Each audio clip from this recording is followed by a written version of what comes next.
Europe 1, 7h47, l'interview vérité. Thomas, vous recevez ce matin le dessinateur et illustrateur CAC. On entend beaucoup parler de BD, de dessin en cette fin de semaine avec le Festival d'Angoulême. Et ben moi, CAC, c'est mon coup de cœur. Et pour tout vous dire, toutes les nuits quand j'arrive ici à Europe 1, je commence par regarder le dessin de CAC en une de l'opinion. Bonjour CAC. Bonjour. Je vous connais pas, on s'est jamais vu, mais je suis très heureux de vous accueillir ce matin ici à Europe 1. Un petit coup d'œil peut-être sur le dessin du jour de ce matin. Alors on voit Benoît Hamon dans son costume de Casimir. Il tient à la main un papier sur lequel est écrit Revenu universel. Hamon qui chante comme dans l'île aux enfants. Voici venu le temps des rires et des chants. Racontez-nous comment il est né ce dessin hier. Alors, moi je fais un métier un peu particulier en dessin de presse, parce qu'en fait on me passe commande tous les matins. C'est pas le cas de tous les dessinateurs qui peuvent choisir leur sujet. Moi on me dit, demain c'est Hamon, comment il a braqué la primaire, trouve-nous des idées. Et le principe c'est que je propose plusieurs idées au journal. Donc j'en avais proposé une autre par exemple où il était en Toutankhamon, le futur pharaon dans mon dessin, etc. Et Casimir c'est venu... D'abord, c'est un peu mon univers. Moi, je suis de la génération Récréa 2. J'ai grandi en voyant Cabu, d'ailleurs, à l'époque. Évidemment, on lui fait signe où qu'il soit en ce moment. Devant donc Récréa 2, j'ai grandi avec tous les mangas, tous ces trucs de l'époque. Et donc, je cherchais quelque chose qui symbolisait un monde magnifique où on nous promet qu'effectivement, on va pouvoir disposer énormément de fonds pour pouvoir financer Revenu universel, pour des choses pour les artistes aussi. Moi, ça m'intéresse. J'aimerais bien savoir jusqu'où il va aller.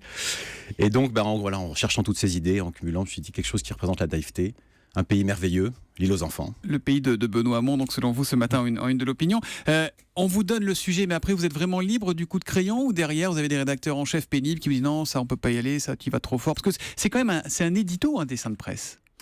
Alors, un dessin de presse, surtout en une comme ça, effectivement, placé juste en dessous, vous avez raison, c'est un édito. J'ai beaucoup de liberté à l'opinion. Je fais plusieurs propositions. Si vous voulez, le filtre, c'est qu'en fait, il me laisse moi-même la liberté d'imaginer des choses. Mais comme j'en fais plusieurs, ils peuvent choisir celle qui va le mieux coller avec le titre.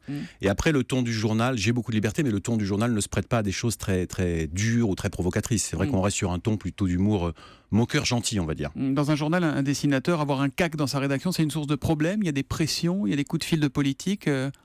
S'ils en ont, ils me protègent. Parce que moi, à titre personnel, honnêtement, je sais que l'opinion a pu avoir des petites frictions avec le gouvernement, mais moi, personnellement, jamais la moindre pression, jamais le moindre coup de fil. Ou alors, c'est plutôt l'inverse. Des gens dessinés qui disent c'était très drôle, ça m'a beaucoup fait rire, est-ce que je peux récupérer l'original ? On est fiers d'être dessiné en général, c'est ça quand ça nous arrive. Il y a aussi un peu ce côté-là, vous savez, on disait souvent, quand vous avez votre marionnette au guignol, c'est un moment de célébrité. Je pense que c'est un peu la même chose, toute proportion gardée en dessin de presse. Il y a une sorte de fierté d'avoir été croqué. Oui. L'opinion, c'est un journal qui est franchement marqué, franchement libéral, assumé d'ailleurs. Du coup, est-ce que votre trait de crayon doit être dans la ligne ?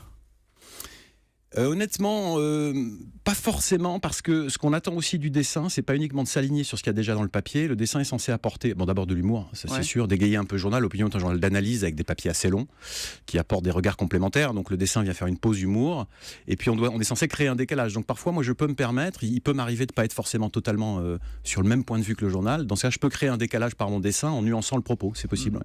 Ça doit être une grosse pression tous les jours quand même. Il y a l'angoisse de la feuille blanche quand on vous donne votre sujet, comme pour les écrivains. Vous le pondez à quelle heure votre CAC du jour ? C'est vrai que c'est un métier complètement dingue parce que d'abord moi je connais pas mon sujet, donc effectivement tout se joue en quelques heures. J'ai un emploi du temps de moine. Chaque jour à telle heure vous pouvez me dire qu'est-ce que vous faites à 4h15, je peux vous répondre tous les jours, j'ai le même planning. C'est peut-être un peu comme pour vous, mais il y a un truc très très particulier. Le dessin donc doit être rendu, pour répondre à votre question, à 19h dernier délai, mais il y a un truc très particulier, c'est que c'est le genre de métier où quand vous avez terminé votre journée, 100% de ce que vous avez à faire dans votre métier est fini, vous ne savez pas ce que vous allez faire le lendemain. Espèce de truc comme dans ce film Eternal Sunshine of the Spotless Mind, je sais pas si vous avez vu, Michel Gondry, magnifique. Chaque matin, je me lève, j'ai tout oublié, je ne sais pas ce que j'ai à faire, je le découvre et le soir, quand je me couche, tout est terminé. C'est très bizarre. J'imagine que vous êtes comme Nicolas Canteloup, les imitateurs, vous avez vos personnages préférés. C'est quoi un bon personnage pour un dessin de presse ? C'est forcément lié au physique, c'est le caractère qui compte, c'est quoi ?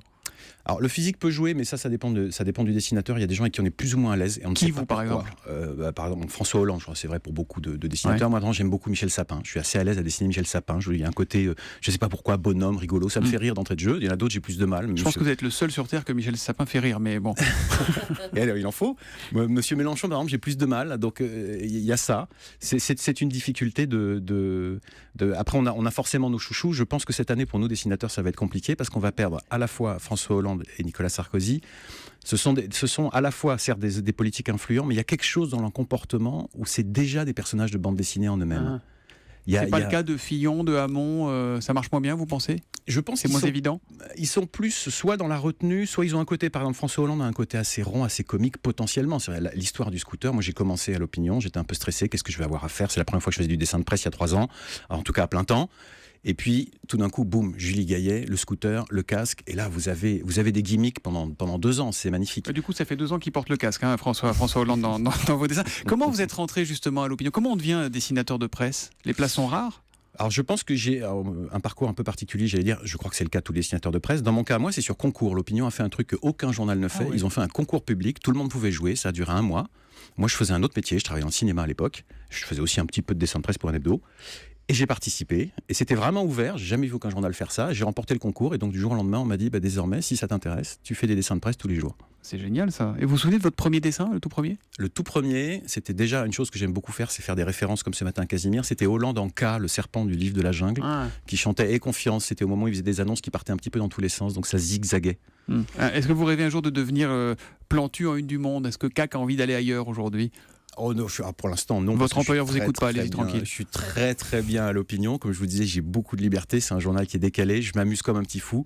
Je pense pas à tout ça. Maintenant, la référence Plantu, honnêtement, je pense que pour beaucoup d'entre nous, comme je citais tout à l'heure Cabu, il y en a d'autres, mais c'est vrai que Plantu, 40 ans à une du Monde, c'est quand même quelque chose, c'est un monument, quoi. Merci beaucoup, CAC. Pourquoi CAC? Ça veut dire quoi, CAC?